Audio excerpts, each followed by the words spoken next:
ಕೊಲ್ಲಿ ಯುದ್ಧದಲ್ಲಿ ಇರಾನ್ಗೆ ಮತ್ತೊಂದು ಮರ್ಮಾಘಾತ. ಇರಾನ್ ಮೇಲೆ ಇಸ್ರೇಲ್ ಮತ್ತು ಅಮೆರಿಕ ನಿರಂತರ ದಾಳಿ ಮಾಡ್ತಾ ಇದೆ. ಸರ್ವೋಚ್ಚ ನಾಯಕನನ್ನ ಮುಗಿಸಿದ್ರು, ಟಾಪ್ ಕಮಾಂಡರ್ಸ್ ಅನ್ನ ಮುಗಿಸಿದ್ರು, ಟಾಪ್ ಸೆಕ್ಯೂರಿಟಿ ಆಫೀಸರ್ಸ್ ನ ಮುಗಿಸಿದ್ರು. ಈಗ ಮತ್ತೊಂದು ಮರ್ಮಾಘಾತ. ಇರಾನ್ ಪಡೆಯ ಮತ್ತೊಬ್ಬ ಟಾಪ್ ಕಮಾಂಡರ್ ಹತ್ಯೆ ಮಾಡಲಾಗಿದೆ. ಇಸ್ರೇಲ್ ದಾಳಿಗೆ ಐಆರ್ಜಿಸಿ ವಕ್ತಾರ ಅಲಿ ಮೊಹಮ್ಮದ್ ನೈನಿ ಬಲಿಯಾಗಿದ್ದಾನೆ. ಇಸ್ಲಾಮಿಕ್ ರೆವಲ್ಯೂಷನರಿ ಗಾರ್ಡ್ಸ್ ಐಆರ್ಜಿಸಿ ವಕ್ತಾರ ನೈನಿ ಹತ್ಯೆ ಮಾಡಲಾಗಿದೆ. ಖಮೇನಿ ಹತ್ಯೆ ಬಳಿಕ ಇರಾನ್ನ 8ನೇ ಕಮಾಂಡರ್ ಹತ್ಯೆ ಆಗಿದ್ದಾನೆ.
ಕೊಲ್ಲಿ ಯುದ್ಧದಲ್ಲಿ ಇರಾನ್ನ ಮತ್ತೊಬ್ಬ ಕಮಾಂಡರ್ ಹತ್ಯೆಗೀಡಾಗಿದ್ದಾನೆ. ತಮಗೆ ಗೊತ್ತಿದೆ, ಲಾರಿಜಾನಿ ಹತ್ಯೆಯ ನಂತರ ಒಬ್ಬರಾದ ಮೇಲೆ ಒಬ್ಬರನ್ನ ಟಾರ್ಗೆಟ್ ಮಾಡಲಾಗ್ತಾ ಇದೆ. ಈಗ ಐಆರ್ಜಿಸಿ ವಕ್ತಾರ 2024ರಿಂದ ಐಆರ್ಜಿಸಿಯ ವಕ್ತಾರ ಆಗಿ ಅಲಿ ಮೊಹಮ್ಮದ್ ನೈನಿ ಕಾರ್ಯನಿರ್ವಹಿಸ್ತಾ ಇದ್ದ. ಈಗ ಆತನನ್ನು ಕೂಡ ಹತ್ಯೆ ಮಾಡಲಾಗಿದೆ. Islamic Revolutionary guards corps IRGC ವಕ್ತಾರ ನೈನಿ ಹತನಾಗಿದ್ದಾನೆ. ಸೊ ಸರ್ವೋಚ್ಚ ನಾಯಕ ಅಯಾತುಲ್ಲಾ ಅಲಿ ಖಮೇನಿ ಆದ ಮೇಲೆ ಇದು 8ನೇ ಹತ್ಯೆ.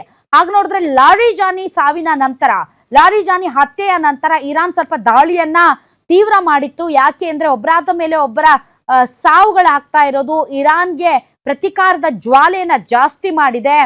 ಲಾರಿಜಾನಿ ಆತ ಅಯಾತುಲ್ಲಾ ಅಲಿ ಖಮೇನಿ ಆದ್ಮೇಲೆ ಸೆಕೆಂಡ್ ಪೊಸಿಷನ್ ಅಲ್ಲಿ ಇದ್ದಂತಹ ವ್ಯಕ್ತಿ. ಆತನನ್ನು ಕೂಡ ಇಸ್ರೇಲ್ ಹೊಡೆದುರುಳಿಸಿದೆ. ಈಗ ಐಆರ್ಜಿಸಿ ವಕ್ತಾರನಾದಂತಹ ಅಲಿ ಮೊಹಮ್ಮದ್ ನೈನಿಯನ್ನ ಕೂಡ ಹತ್ಯೆ ಮಾಡಲಾಗಿದೆ. ಅಲಿ ಮೊಹಮ್ಮದ್ ನೈನಿ 1957ರಲ್ಲಿ ಜನಿಸ್ತಾನೆ. ಅಷ್ಟೇ ಅಲ್ಲ, ಐಆರ್ಜಿಸಿಯ ಒಬ್ಬ ವಕ್ತಾರ ಕೂಡ. 2024ರಿಂದ ಅಂಡರ್ ಕಮಾಂಡರ್ ಆಗಿ ಕೆಲಸ ಮಾಡ್ತಾ ಇದ್ದ. ಬಹಳಷ್ಟು ಇಂಟರ್ನ್ಯಾಷನಲ್ ಸ್ಯಾಂಕ್ಷನ್ಸ್ಗೂ ಕೂಡ ಈತ ಒಳಗಾಗಿದ್ದ. ಯುನೈಟೆಡ್ ಕಿಂಗ್ಡಮ್ ಈತನ ಮೇಲೆ ಬಹಳಷ್ಟು ಸ್ಯಾಂಕ್ಷನ್ಸ್ ಅನ್ನ ಹಾಕಿತ್ತು. ಯಾಕೆ ಅಂತಂದ್ರೆ ಇಸ್ರೇಲ್ ಮೇಲೆ 2024 ಅಕ್ಟೋಬರ್ ಅಲ್ಲಿ ಒಂದು ಮಿಸೈಲ್ ದಾಳಿ ಏನ್ ನಡೀತು ಅದರಲ್ಲಿ ಈ ಮೊಹಮ್ಮದ್ ನೈನಿ ಪಾತ್ರ ತುಂಬಾ ಇತ್ತು. ಹೀಗಾಗಿ ಆತನ ಮೇಲೆ ಸಾಕಷ್ಟು ಸ್ಯಾಂಕ್ಷನ್ಸ್ ಇತ್ತು. ಆತನನ್ನು ಕೂಡ ಈಗ ಇಸ್ರೇಲ್ ಹೊಡೆದುರುಳಿಸಿದೆ. ಒಟ್ಟಾರೆ ಇರಾನ್ನ ಟಾಪ್ ಏನು ಸೆಕ್ಯೂರಿಟಿ ಆಫೀಷಿಯಲ್ಸ್ ಇದ್ದಾರೆ, ಒಬ್ಬರಾದ್ಮೇಲೆ ಒಬ್ರು ಈ ಯುದ್ಧದಲ್ಲಿ ಸಾವನ್ನಪ್ಪುತ್ತಾ ಇದ್ದಾರೆ.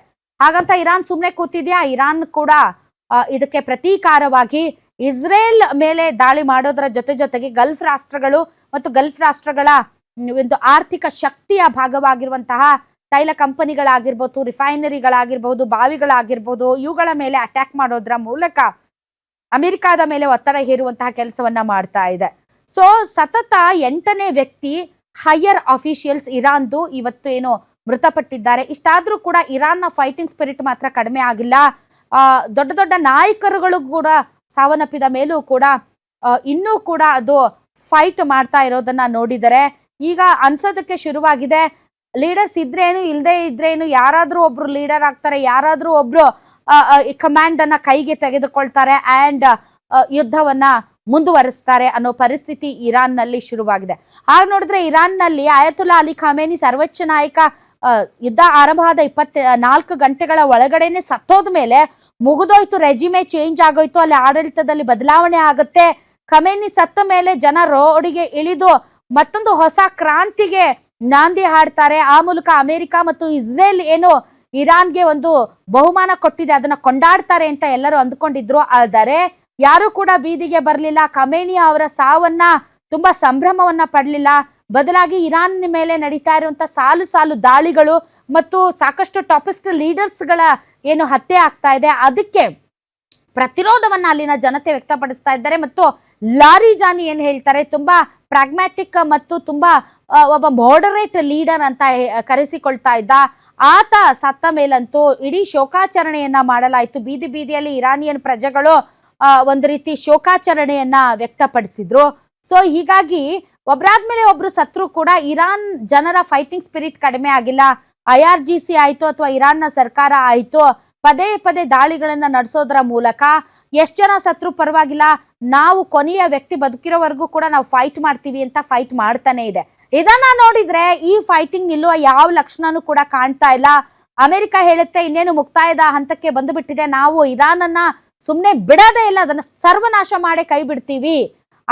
ಒಂದು ಎಂಡ್ ಅಷ್ಟೇ, ಇದಕ್ಕೆ ಯಾವುದೇ ರೀತಿಯಾದಂತ ಟೈಮ್ ಲಿಮಿಟ್ ಇಲ್ಲ. ಅಂಟಿಲ್ ಅನ್ಲೆಸ್ ಇರಾನ್ ಎಂಡ್ ಆಗೋವರೆಗೂ ನಾವು ಈ ಒಂದು ಹೋರಾಟ ಅಥವಾ ಯುದ್ಧ ನಿಲ್ಲಿಸಲ್ಲ ಅಂತ ಹೇಳಿದೆ. ಮತ್ತೊಂದು ಕಡೆ ಇರಾನ್ ತನ್ನ ಅಕ್ಕಪಕ್ಕ ಇರುವಂತ ಕೊಲ್ಲಿ ರಾಷ್ಟ್ರಗಳ ಮೇಲೆ, ಅವರ ಆರ್ಥಿಕ ಶಕ್ತಿಯ ಮೇಲೆ ದಾಳಿ ಮಾಡ್ತಾ ಇದ್ದೆ. ಈ ಮೂಲಕ ಇಡೀ ಪ್ರಪಂಚದ ಆರ್ಥಿಕತೆಯು ಕೂಡ ಅಲುಗಾಡ್ತಾ ಇದೆ. ಅಂತಾರಾಷ್ಟ್ರೀಯ ಮಟ್ಟದಲ್ಲಿ ತೈಲ ಬೆಲೆ ಸಿಕ್ಕಾಪಟ್ಟೆ ಜಾಸ್ತಿ ಆಗ್ತಾ ಇದೆ, ಕೊರತೆ ಇದೆ, ಭಾರತದಂತ ದೇಶಗಳು ಒದ್ದಾಡ್ತಾ ಇವೆ. ಬಟ್ ಈ ಯುದ್ಧ ಮಾತ್ರ ತಣ್ಣಗಾಗುವಂತ ಯಾವುದೇ ಲಕ್ಷಣ ಕಂಡು ಬರ್ತಾ ಇಲ್ಲ. ಯಾವುದೇ ಮಾತುಕತೆಗಳು ಆಗ್ತಾ ಇಲ್ಲ, ಯಾರು ಮಧ್ಯಸ್ಥಿಕೆ ವಹಿಸ್ತಾ ಇಲ್ಲ, ಯಾವುದೇ ರೀತಿಯಂತ ನೆಗೋಸಿಯೇಷನ್ಸ್ ಕೂಡ ಆಗ್ತಾ ಇಲ್ಲ. ಇದು ಇಡೀ ಪ್ರಪಂಚಕ್ಕೆ ತಲೆನೋವಾಗಿರುವಂತಹ ವಿಚಾರ. ಆಮೇಲೆ ಭಾರತ ಕೂಡ ಇದರಿಂದ ಸಿಕ್ಕಾಪಟ್ಟೆ ನಷ್ಟ ಅನುಭವಿಸ್ತಾ ಇದೆ.